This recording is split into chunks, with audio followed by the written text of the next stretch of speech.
President Trump is now one of the thousands of individuals who tested positive for the coronavirus. We'll see how voters react in the wake of an election.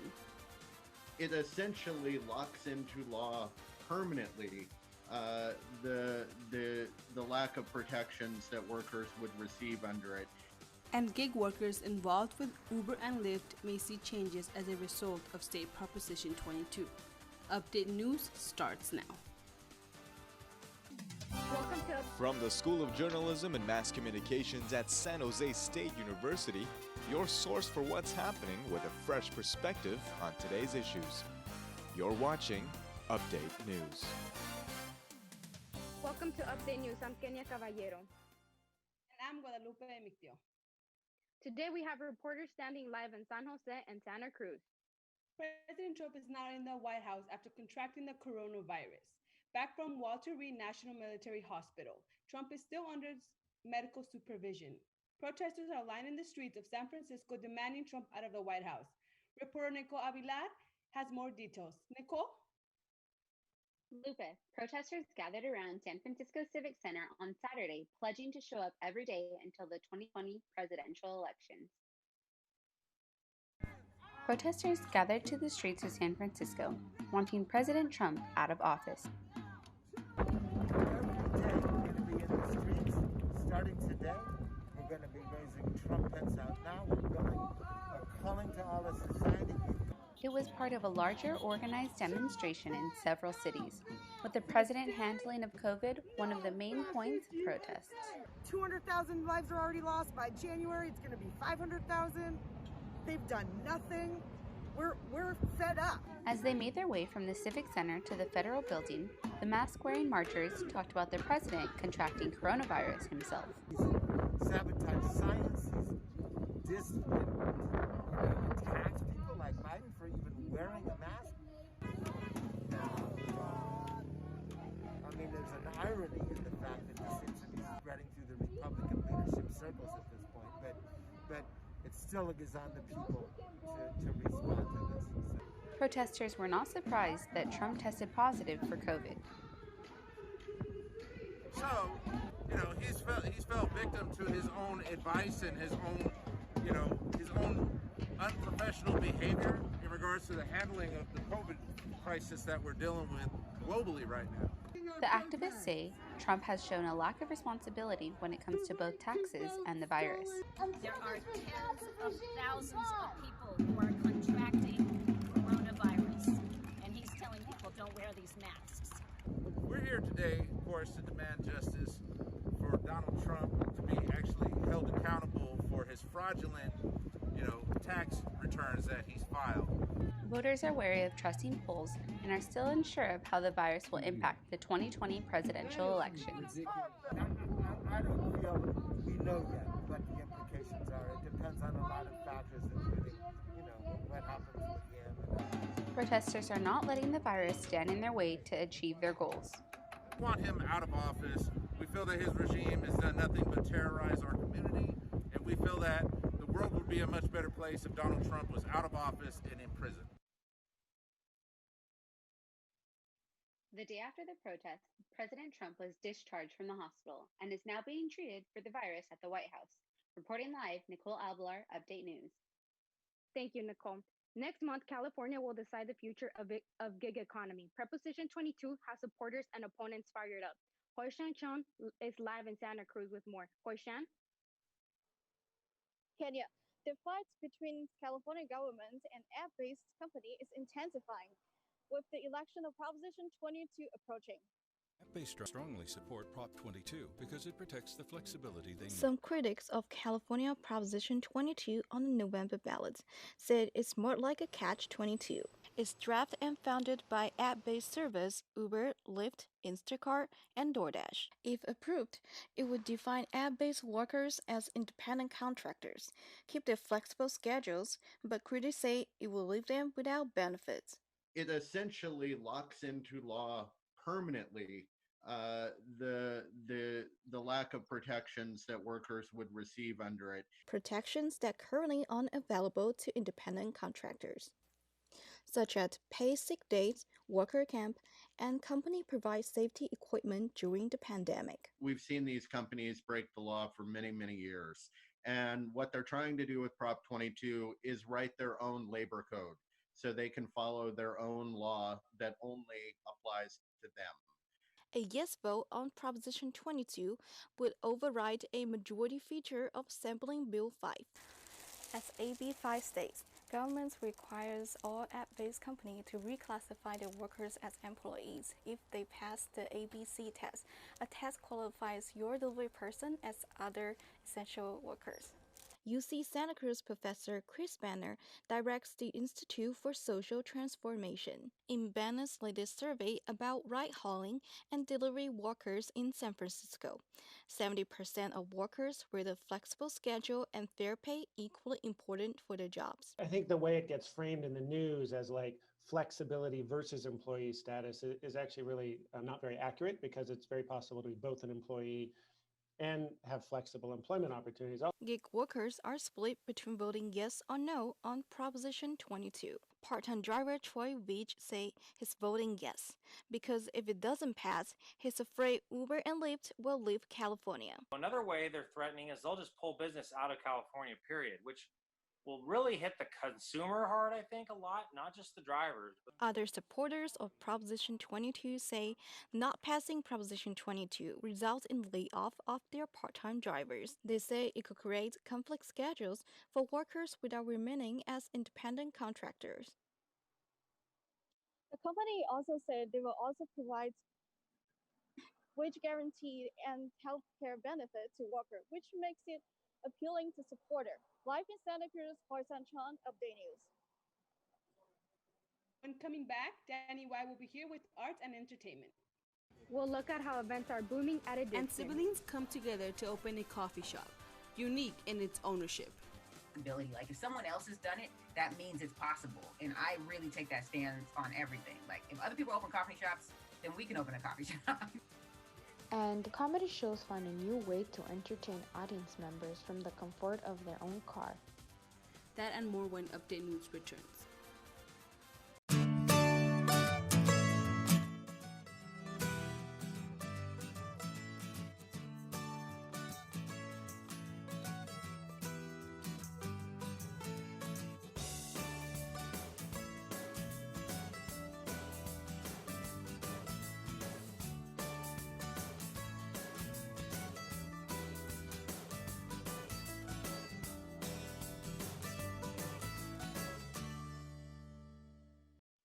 And now we have Danny Y with a look at arts and entertainment.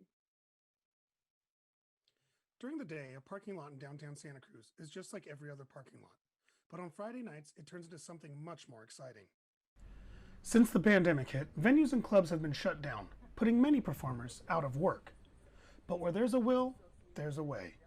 So as soon as the shutdown happened, I started to think, well, there's got to be a way for me to figure out a drive-in comedy show. And then my co-producer, Brian, out of the blue, messaged me and said, "Hey, Sam, do you think we could figure out a drive-in comedy show?" Both Sam Weber and Brian Snyder are local comedians in Santa Cruz that figured out they could still get people together to enjoy live comedy by hosting shows on top of a parking garage in downtown Santa Cruz. You can kind of, you can see the whole sky. It's kind of like a nice spot, I think. So we just tried it a couple times and then no one said anything. Brian and Sam did not get a permit to hold these shows on top of a parking garage, but they've been doing it now for 6 months with no backlash from authorities. Word got out, I think, to city people, and I think they're cool with it, I think. They broadcast a small radio signal to the cars in the area for the shows lasting about 2 hours. We use 107.7, which over in San Jose is 107.7 The Bone. And because they don't have a very powerful frequency, but they're so close to us, it's wide open down here. Everyone can enjoy the show from the safety of their own car, but that can make it a little challenging for the comedians. This pales in comparison to a live audience, but is way better than Zoom. When the pandemic first hit, many comedians took to doing shows on Zoom, but that didn't result in the best quality show. With Zoom, it's even harder to read the audience, I think. But at least with cars, you're getting some kind of visual cue that you're doing well. Instead of hearing laughter, the comedians get reassurance that they're doing well when audience members flash their headlights. It's about expressing your joy and having it met.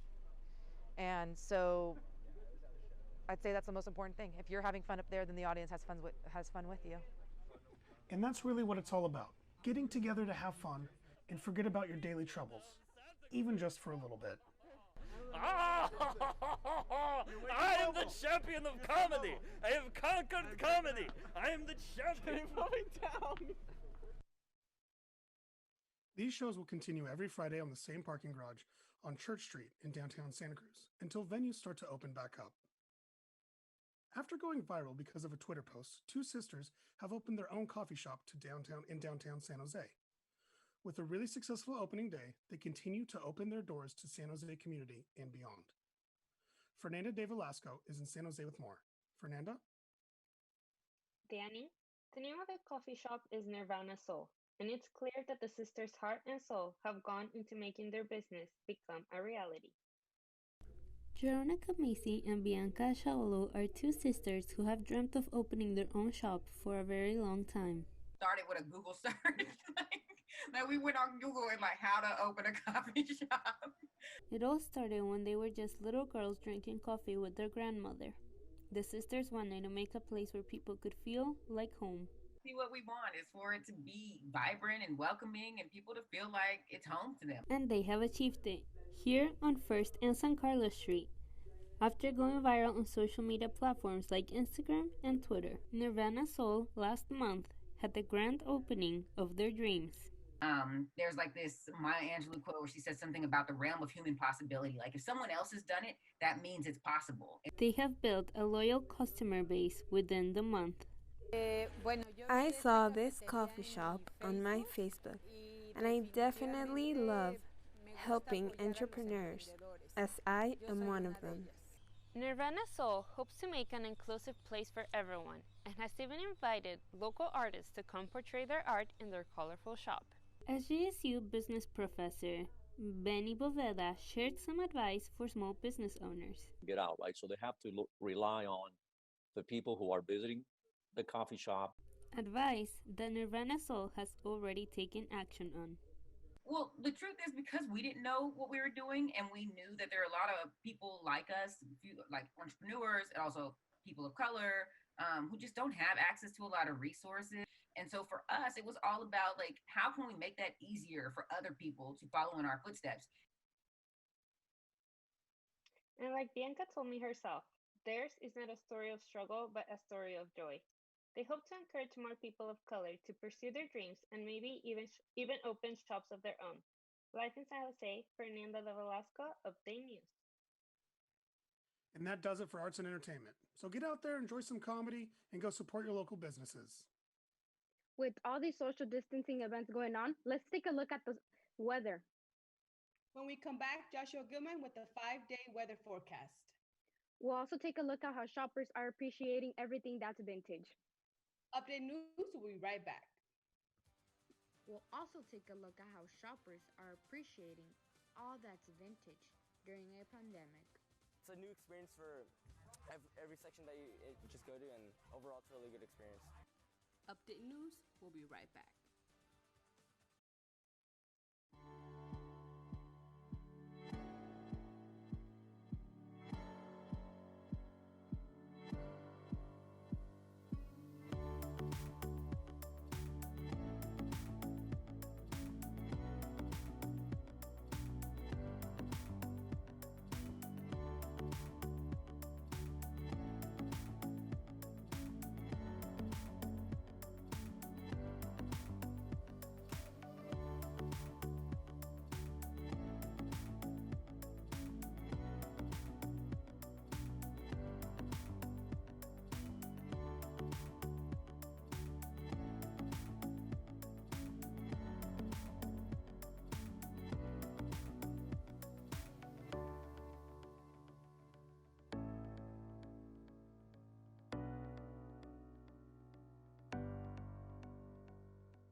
The popularity of vintage thrift shopping has increased over the last couple of years, making it a trend for many of our younger generations.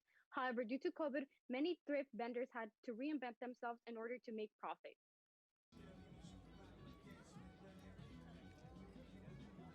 Old style jeans, hats, and even stuffed animals were up for sale Saturday at the Boys and Girls Club on Cunningham Avenue in San Jose. The pop-up shop was organized to help vintage thrift vendors who are trying to make a living and benefit the Boys and Girls Club. Vintage clothing seller Dre Lucero put together the one-day event.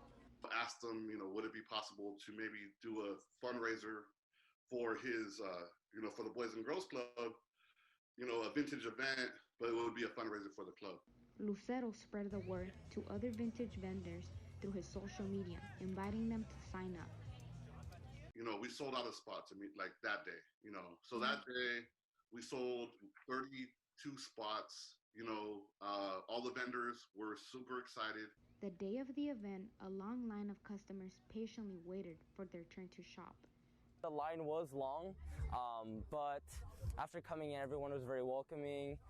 A lot of the tents have like different types of clothes. Vendors were happy to see the turnout. We're having a way bigger turnout than we expected. We're super proud. We've been promoting it a lot. Customers love the variety of items vendor had at the event. It's a new experience for every section that you just go to, and overall it's a really good experience. Vendors say that events like this allow them to put their name out. Wanted to just bring that style towards around the Bay Area so that we can make this community even bigger. The success of this event led to a donation of over $2,300. Due to the popularity of this event and the responses of the community, they are considering the possibility of making the next event before the end of the year. Now we have student meteorologist Joshua Gilman with the 5-day forecast. Joshua? Overall, we're expecting some light showers on Saturday across the Bay Area, but only expect spotty and light accumulation. Expect the sunny and more clear conditions to return the beginning of next week. Now, looking at the satellite image, we see that there is still smoke in far northern California due to the ongoing wildfires, and off of the coastline, there's lots of low clouds. Going into the 5-day forecast, starting in Santa Cruz, they're going to be experiencing high temperatures in the low 70s, going into the upper 70s by mid next week, and low temperatures are going to be in the mid 50s.